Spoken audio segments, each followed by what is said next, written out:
작년 말부터 시작된 신인 걸그룹 대전, 아이즈원 파생그룹 3대 기획사, 재데뷔, 서바이벌 오디션 등 엄청난 이슈와 라인업으로 데뷔 전부터 많은 사람들은 멤버는 누구일지, 어떤 노래와 컨셉일지 예상하며 기다렸었는데요. 벌써 예상하던 신인 걸그룹들이 절반 이상 데뷔를 하면서 예상을 뛰어넘는 무대와 놀라운 성적을 보여주었죠. 현재까지 데뷔한 신인 걸그룹들은 신인상에 얼마나 가까워졌는지, 그리고 앞으로 데뷔할 신인 걸그룹은 누가 남아있는지 함께 알아볼까요? 그 전에 좋아요와 구독, 알림 설정까지 부탁드려요.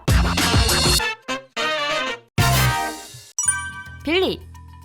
신인 걸그룹 대전의 포문을 열었다고 볼 수 있는 빌리. 21년 11월 10일에 데뷔를 했는데요. 음악적 이미지가 강한 미스틱에서 만드는 첫 번째 걸그룹이라는 것에 많은 사람들이 궁금함을 표했었죠. 그러나 데뷔 성적이 좋았다라고 하기에는 좀 부족했습니다. 미스테리라는 차별화된 컨셉과 세계관에 엄청난 힘을 주었지만 음반 초동 판매량은 약 9,000장. 최근 아이돌계에서 보이는 엄청난 음반 판매량에 비하면 많이 부족하죠. 아쉬운 성적의 소속사는 한 가지 과감한 결단을 하는데요. 빌리의 데뷔 당시 화제의 걸그룹 서바이벌 오디션이 진행 중이었습니다. 바로 걸스플래닛, 뒤에 소개할 케플러가 만들어진 프로그램인데요. 걸스플래닛에서 단 한 등수 차이로 탈락한 션을 팬들의 의견에 따라 바로 합류시켰죠. 이런 소속사의 결정은 화제가 되며 빌리를 조금 더 알릴 수 있게 되었습니다. 하지만 앞으로 나올 그룹들에 비해 팬덤의 기반은 여전히 약했는데요. 올해 2월 상황이 급변했습니다. 좀 과장해서 거의 프레임마다 변하는 츠키의 표정이 엄청난 화제가 되었죠. 이로 인해 츠키는 여기저기 방송에 불려다니며 많은 팬들을 빌리에게 입덕시켰는데요. 빌리에는 츠키 말고도 문수아, 수현, 하람, 션, 시윤, 하루나까지 각양각색의 매력과 뛰어난 실력을 지닌 멤버들이 많죠. 최근의 신인 아이돌처럼 기반 팬층을 바탕으로 한 번의 대성공을 이루지는 못했지만 앞으로 꾸준히 성장하는 빌리가 될 것 같습니다.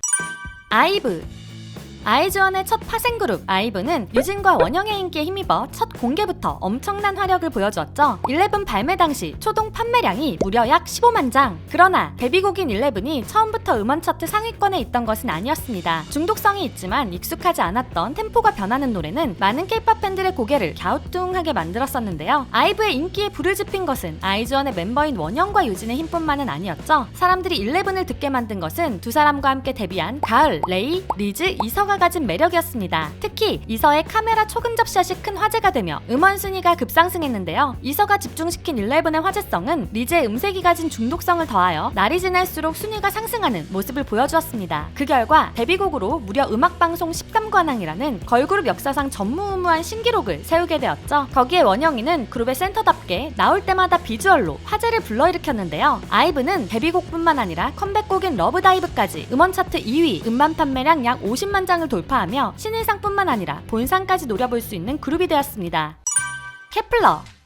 엠넷의 서바이벌 오디션 걸스플래닛 999로 탄생하게 된 케플러는 12월에 데뷔할 예정이었지만 코로나 이슈로 인해 1월 데뷔를 하게 되었는데요. 걸스플래닛은 국내에서도 이슈가 되었지만 특히 해외에서 많은 인기를 받았던 걸그룹 서바이벌 오디션이었죠. 그만큼 기반이 되는 팬덤이 있기에 데뷔 성적이 좋을 것이라고 예상을 했지만 예상을 뛰어넘는 결과를 보여주었습니다. 음반 초동 판매량이 무려 약 20만 장. 그러나 아쉽게도 음반 차트에서는 초반부터 큰 힘을 받지 못했는데요. 하지만 좋은 평을 받고 있는 만큼 꾸준히 순위가 올라가는 모습을 보여주었습니다. 케플러는 데뷔 후 부족한 화제성을 위해 퀸덤2 참가를 결정했죠. 혹독한 서바이벌 오디션에서 살아남은 실력자들이다 보니 신인이 보여줄 의외성을 기다리는 중인데요. 남은 퀸덤2 경연에서 막내 걸그룹의 귀여움이 아닌 신인의 당돌함을 보여줄 수 있을지 기대가 되네요. 엔믹스.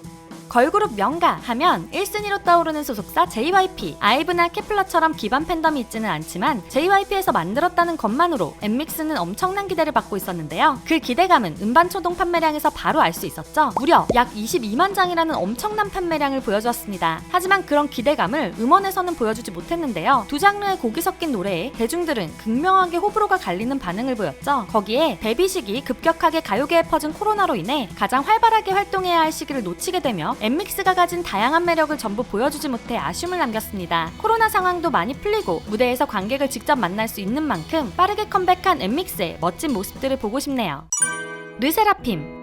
최근 아이즈원의 두 번째 파생그룹 르세라핌도 팬들의 오랜 기다림 끝에 성공적인 데뷔를 마쳤는데요. 채원이와 사쿠라, 거기에 하이브 레이블이라는 거대 레이블의 힘은 엄청났죠. 발매 5일 차에 무려 약 29만 장이 넘는 음반 판매량을 보여주고 있는데요. 이 추세라면 음반 초동 판매량 30만 장을 넘길 수 있을 것 같죠. 코로나 상황이 해제되고 데뷔 쇼케이스를 가진 첫 걸그룹이기에 관객들의 함성과 함께 무대를 볼 수 있었죠. 르세라핌 역시 아이브처럼 아이즈원 멤버인 채원이와 사쿠라에게만 의지하는 것이 아닌 같이 데뷔한 은채, 가람, 윤진, 카즈아의 매력도 엄청난 그룹이었는데요. 특히 카즈아의 쇼케이스 등장 장면은 엄청난 비주얼로 수많은 K-팝 팬들을 입덕시킨 듯 했습니다. 하지만 아직 많은 사람들을 쉽사리 르세라핌의 팬이 되지 못하게 하는 입덕 장벽 또한 존재하는데요. 데뷔 직전 멤버 김가람이 공개되자마자 수많은 논란들이 함께 터졌었죠. 하이브에서는 사실이 아니라는 입장문을 내었고 폭로글들 또한 사라졌지만 김가람이라고 주장하는 많은 과거 사진들로 인해 안 좋은 이미지가 심어졌는데요. 미디어 쇼케이스에서도 이와 관련된 질문에 채원이가 회사에서 절차에 맞게 대응 중이며 추후에 말씀드릴 수 있을 것 같다고 대답을 했었죠. 하루빨리 소속사에서 팬들이 납득할 만한 정확한 입장을 내어 르세라핌의 데뷔를 온전히 축하하고 응원할 수 있도록 해주었으면 좋겠습니다.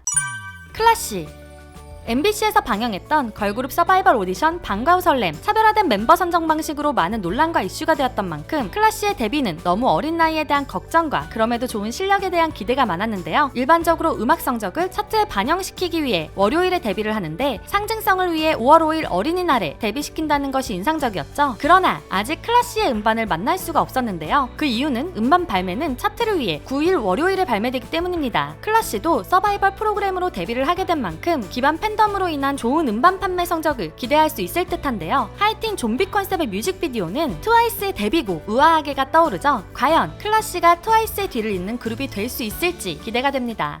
데뷔를 기다리는 걸그룹, 이렇게 많은 대박 걸그룹들이 데뷔를 하고 좋은 모습을 보여주고 있지만 아직도 데뷔를 기다리고 있는 예비 신인 걸그룹들이 있죠. 첫 번째는 아이돌 컨셉 장인 미니진의 걸그룹. SM의 거의 모든 아이돌들의 이미지를 만들어낸 미니진은 SM을 나와 하이브로 입사하여 새로운 걸그룹을 준비 중인데요. 소녀시대의 지, 엑소의 으르렁, FX, 레드벨벳 등 SM 아이돌하면 떠오르는 이미지를 만들어낸 K-팝 장인 미니진. 그렇기에 그녀의 손에 어떤 아이돌이 탄생하게 될지 너무 기대되는데요. 최근 각종 인터뷰로 올해 3분기 데뷔를 하고 있다고 하니 조금만 더 기다리면 만날 수 있을 듯 합니다. 그 다음은 YG의 차기 걸그룹 베이비몬스터즈. 사실 베이비몬스터즈는 몇 년 전부터 나온다 하면서도 안 나오고 있기에 진짜 준비 중이긴 한가 싶을 정도이죠. 그러나 YG 푸즈의 대표가 작년 한 인터뷰에서 연습실에 10명의 제니가 있다고 말해 무언가 준비 중이라는 것을 알 수 있었는데요. 하지만 전혀 정보가 드러나지 않고 있어서 일단은 진짜 제니가 예능에서 말한 블랙핑크의 컴백이 더 많이 기대가 됩니다. 마지막으로는 엔하이픈을 탄생시킨 서바이벌 프로그램 아이랜드. 올해 6월부터 걸그룹을 탄생시킬 아이랜드2가 방영이 되는데요. 걸그룹 전쟁인 퀸덤2가 끝나고 나면 엠넷 서바이벌 오디션에 중독된 K-팝 팬들의 시선은 다시 아이랜드2로 향할 듯합니다. 아이랜드2에 출연하기 위해 무려 14만 명의 지원자가 쏠렸다고 하죠. 과연 이번 서바이벌 오디션에서는 또 어떤 매력적인 참가자들이 등장할지 벌써부터 기대가 됩니다. 오늘은 신인 걸그룹 대전의 중간 점검 시간을 가져보았는데요. 재미있으셨나요? 그렇다면 좋아요와 구독, 알림 설정까지 부탁드리고요. 여러분이 가장 기다리고 기대하는 신인 걸그룹이 있다면 댓글로 공유해주세요. 또한 더 궁금한 아이돌의 이야기가 있다면 댓글과 이메일로 신청해주시고요. K-팝 팬들이 이야기하며 놀 수 있는 커뮤니티를 운영 중이니 상세 설명과 고정 댓글을 참고해주세요. 지금까지 여러분의 가장 가까운 K-팝 친구 두유람이었습니다. 안녕.